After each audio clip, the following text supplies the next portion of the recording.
How you doing? This is Jared Ames with Cinema5D, and I'm here with Brian Valente from Red Rock Micro. Brian, you know, the question on everyone's mind is, when are we going to get the follow focus in our hands? When are you guys going to deliver this follow focus to us? Cool. Jared, good to see you in our backyard here, our hometown, Cine Gear in LA. So the micro remote is still on track, right? We talked about it being in summer availability. All the components are still on track to do that. We are showing a little bit of an advancement here on the software interface. One of the things that people asked about was the performance of the screen refresh. Here you can see this is basically a real-time display now, so as I'm moving it, actually working really well. Again, sort of part of the idea here is that we can line up these two triangles. So here's my focus point, here's my sonar. Just line them up and I know I'm in focus. And again, as long as that red mark is within the blue triangle, or the blue field there, which is my depth of field, I'll know that I'll be in acceptable range of focus. One thing that we haven't shown yet, and we have done some features that were always in there, but we haven't yet shown until now, is the ability to drop soft marks and then be able to actually ramp between them. So on the soft marks you hear, when I just dial up my first focus point, I can press this, it drops down a blue triangle. I can move it to my next focus point, drop another one, and then this button here, when I press it, I got to sort of, you can see my interface for actually controlling that ramping function. I can control the speed and when I can play it back.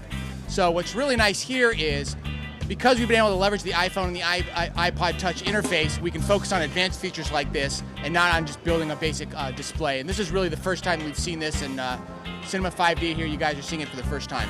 You know, we also we saw an iPad, actually an iPhone application where there was a slider for the follow focus. Why did you guys decide to use a knob, a wheel? Well, there's a couple different reasons. I mean, first of all, when you look at all people who are pulling focus today, nobody uses a slider to do that. It's sort of a non-intuitive way to do that. But more importantly, at the heart of any sort of wireless follow focus is the responsiveness, right? So if you look closely at some of these demonstrations online, even those, you can tell that as they sort of move the slider point, you'll see that the motor lags considerably. And that's a couple reasons. One is there's a lot of stuff going on in the iPhone. Two is they're using an interface like Bluetooth or Wi-Fi that is just not ready for prime time. Those are not proven technologies for something that needs to be ultra reliable and ultra fast.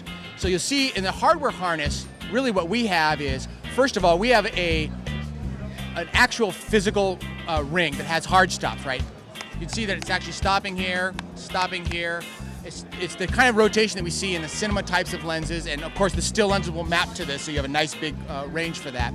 The second thing is, as you move this wheel, it connects directly to our 2.4 gigahertz wireless radio, okay? And then the interface to the iPhone or iPod is really for the graphical display of that information, some of the more advanced capabilities, but at the heart of it, as you move this, it's going directly to the base station and the motor. So we're not using Wi-Fi, we're not using Bluetooth, we're not using some of these other things that other folks are, and I think you're really gonna see that performance suffering in some of those other situations. Brian, thanks for bringing this to us. So we hope to get this by the end of summer. That's only 90 days away. Do you think you guys are really going to be able to deliver on that? Yeah, we feel real confident. Again, we're at this point, we've got the basic workings. We're going to be going into production testing here in just a little bit. We're still adding some of the other features. One other thing I'll show, exclusive to Cinema5D, no one else has seen this yet.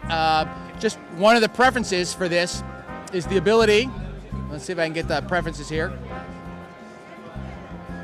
There we go.